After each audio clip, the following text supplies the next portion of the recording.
اعوذ باللہ من الشیطان الرجیم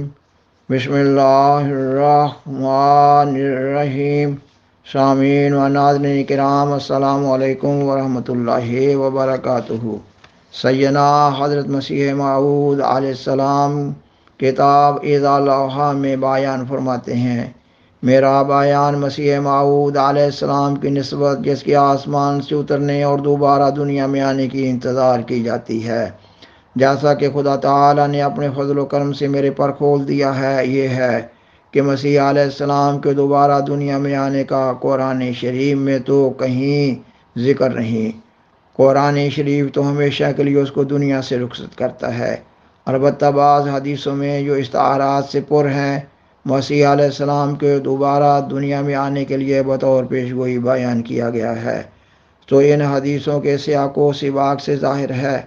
کہ اس جگہ در حقیقت مسیح ابن مریم علیہ السلام کا ہی دوبارہ آ جانا ہرگز مراد نہیں ہے،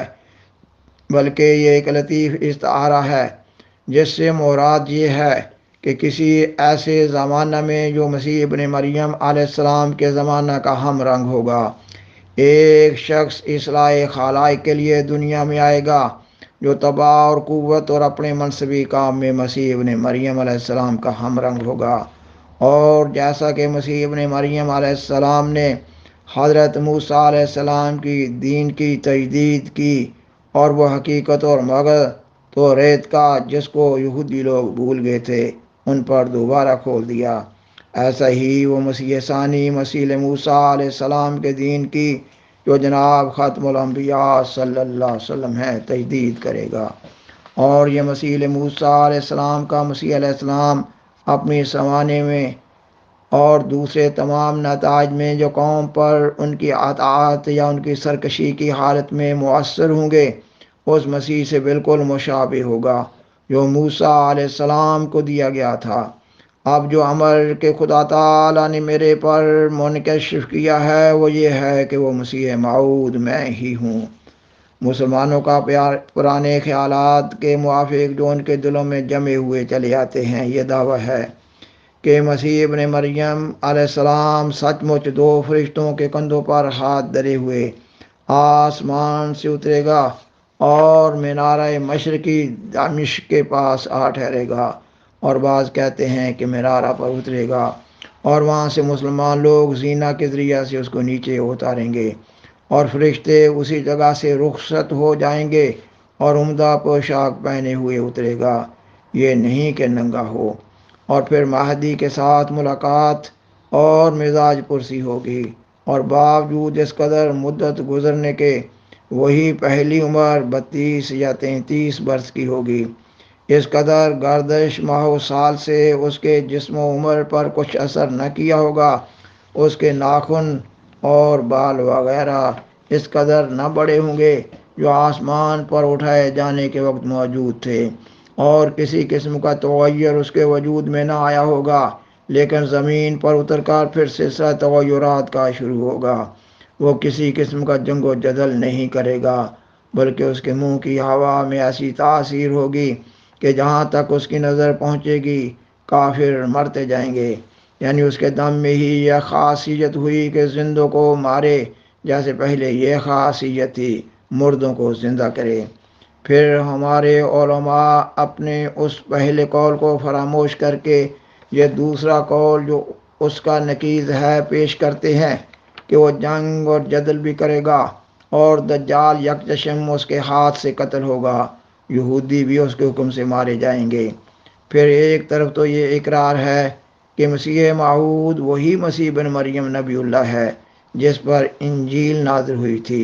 جس پر حضرت جبرائیل اترا کرتا تھا، جو خدا تعالیٰ کے بزرگ پیغمبروں میں سے ایک پیغمبر ہے۔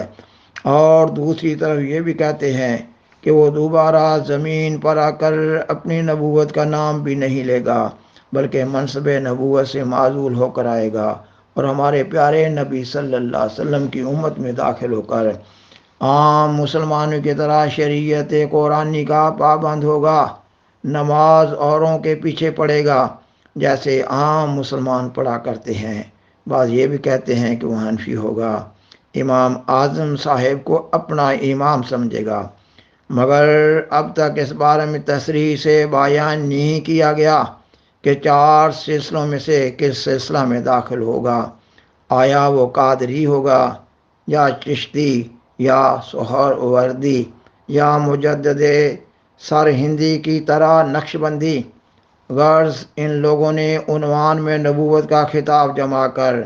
جس درجہ پر پھر اس کا تنزل کیا ہے، کوئی قائم الخواص ایسا کام کبھی نہیں کر سکتا۔ پھر بعد اس کے خاص کام استعارات کو حقیقت پر حمل کر کے یہ بیان کیے گئے ہیں کہ وہ صلیب کو توڑے گا، خنزیروں کو قتل کرے گا۔ اب جائے تو عجب ہے کہ صلیب کو توڑنے سے اس کا کون سا فائدہ ہے، اور اگر اس نے مثلاً 10-20 لاکھ صلیب توڑ بھی دی تو کیا عیسائی لوگ جن کو صلیب پرستی کی دھن لگی ہوئی ہے اور صلیبیں بنوا نہیں سکتے؟ اور دوسرا فقرہ جو کہا گیا ہے کہ خنزیروں کو قتل کرے گا، یہ بھی اگر حقیقت پر محمول ہے تو عجیب فقرہ ہے۔ کیا حضرت مسیح علیہ السلام کا زمین پر اترنے کے بعد عمدہ کام یہی ہوگا کہ وہ خنزیروں کا شکار کھیلتے پھریں گے اور بہت سے کتے ساتھ ہوں گے؟ اگر یہی سچ ہے تو پھر سکھوں اور چماروں اور سانسیوں اور گنڈیلوں وغیرہ کو جو خنزیر کے شکار کو دوست رکھتے ہیں، خوشخبری کی جگہ ہے کہ ان کی خوب بن آئے گی۔ مگر شاید عیسائیوں کو ان کی اس خنزیر کشی سے کچھ چنداں فائدہ نہ پہنچ سکے، کیونکہ عیسائی قوم نے خنزیر کے شکار کو پہلے ہی کمال تک پہنچا رکھا ہے۔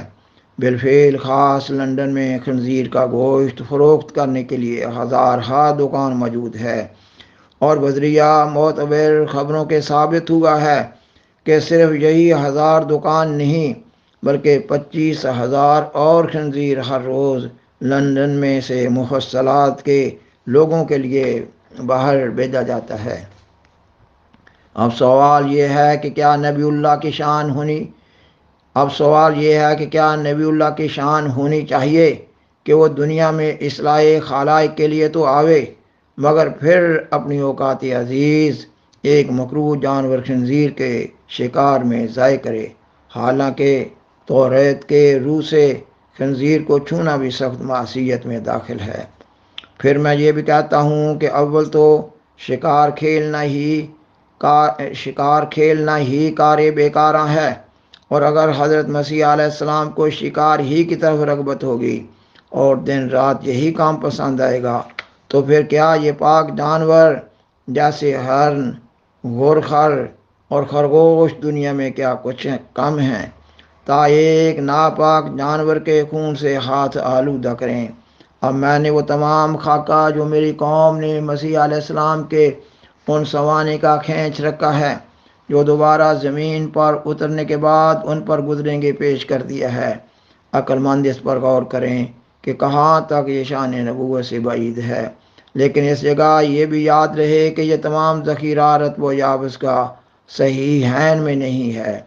امام محمد اسماعیل بخاری رحمہ اللہ تعالی نے اس بارے میں اشارہ تک بھی نہیں کیا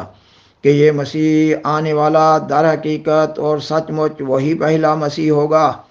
بلکہ انہوں نے 2 حدیثیں حضرت صلی اللہ علیہ وسلم کی طرف سے ایسی لکھی ہیں جنہوں نے فیصلہ کر دیا ہے کہ مسیح اول اور ہے اور مسیح ثانی اور ہے، کیونکہ ایک حدیث کا مضمون یہ ہے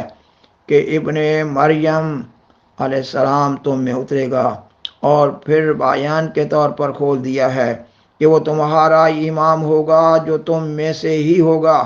پس ان لفظوں پر خوب غور کرنی چاہیے جو حضرت صلی اللہ علیہ وسلم لفظ ابن مریم علیہ السلام کی تصریح میں فرماتے ہیں